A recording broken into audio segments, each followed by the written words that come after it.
मसीह खुदाउन में आज की सुबह आप सब पर सलामती हो। मैं पास्टर सुहेल जॉन एक बार फिर मॉर्निंग डिवोशन के साथ आप सबकी खिदमत में हाजिर हूँ। हम सीख रहे हैं अपनी बुनियाद को मजबूत करें।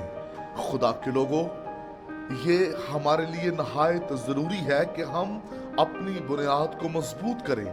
एक मसीही शख्स की बुनियाद मजबूत होनी चाहिए ताकि वो ईमान में बढ़ता चला जाए।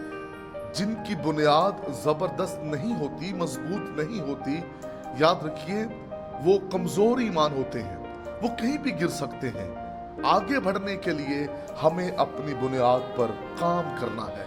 आज सुबह हम बात करेंगे इब्तदाई कलीसिया पर। खुदा के लोगों, रसूल जो थे उन्होंने कलीसिया की बुनियाद जबरदस्त रखी और हम कलामे मुकद्दस में देखते हैं कि इब्तदाई कलीसिया की बुनियाद जो थी उस पर काम किया गया और फिर वो एक ऐसी मजबूत कलीसिया बन गई कि सौल के जुल्म सितम के सामने वो खड़ी रही। मुश्किल हालात में ये कलीसिया खड़ी रही क्योंकि इसकी बुनियाद मजबूत थी। कोड़े खाने में, घसीटे जाने में, जुल्म उठाने में, भूख में, नंगेपन में, मुश्किलात के अंदर ये कलीसिया खड़ी रही क्योंकि इनकी बुनियाद मजबूत थी। जिनकी बुनियाद मजबूत होती है वो मुश्किल हालात में खड़े रहते हैं।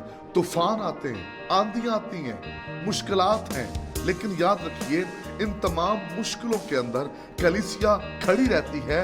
वो कलीसिया जिसकी बुनियाद मजबूत हो, वो गिराने से भी नहीं गिरती क्योंकि उसकी बुनियाद मजबूत है।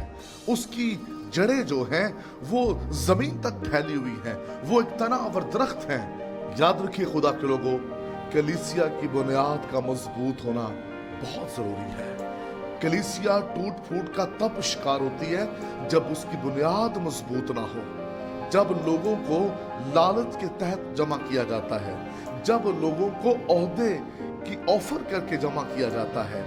याद रखिए ये हालत खतरनाक है। जब हम उसकी बुनियाद पर काम करेंगे, नीचे उसकी तरक्की होगी, तो फिर याद रखें जैसे जैसे वो ऊपर की तरफ बढ़ेगा उसे कोई गिरा नहीं सकेगा। उसकी मजबूत तरक्की होगी। वो कलीसियाएं खोखली कलीसियाएं होती हैं जिनकी बुनियाद मजबूत नहीं होती। खुदा के लोगों, इब्तदाई कलीसिया की पैसे बरकत बुनियाद थी। इब्तदाई कलीसिया इसलिए मजबूत थी और इसलिए वो अपनी जायदादें बेच बेच कर रसूलों के कदमों में ला रहे थे क्योंकि उनकी बुनियाद अच्छी थी। जिनकी बुनियाद अच्छी होती है उन्हें कहना नहीं पड़ता, वो ऑलरेडी खुदावन के लिए अपने आप को पेश कर देते हैं। इब्तदाई कलीसिया ने अपने घरों को, अपने बच्चों को, अपने आप को खुदावन की खिदमत के लिए पेश कर दिया। जिन पर खुदा का भेद खुल जाता है, जिनकी बुनियाद मजबूत होती है, खुदा के लोगों वो आगे बढ़ते चले जाते हैं, वो तरक्की करते हैं। लेकिन जिनकी बुनियाद अच्छी नहीं होती वो बहुत जल्द तरक्की तो करते आपको नजर आएंगे, लेकिन बहुत जल्द वो खत्म होते भी नजर आएंगे। आइए अपनी बुनियाद पर गौर कीजिए। खुदा इस कलाम की वसीला से आप सबको बरकत दे। मेहरबान वफादार खुदा, मैं तेरी मिन्नत करता हूँ आप सबका पैगाम बहुत से बहन भाइयों को बरकत दे, यीशु के नाम में।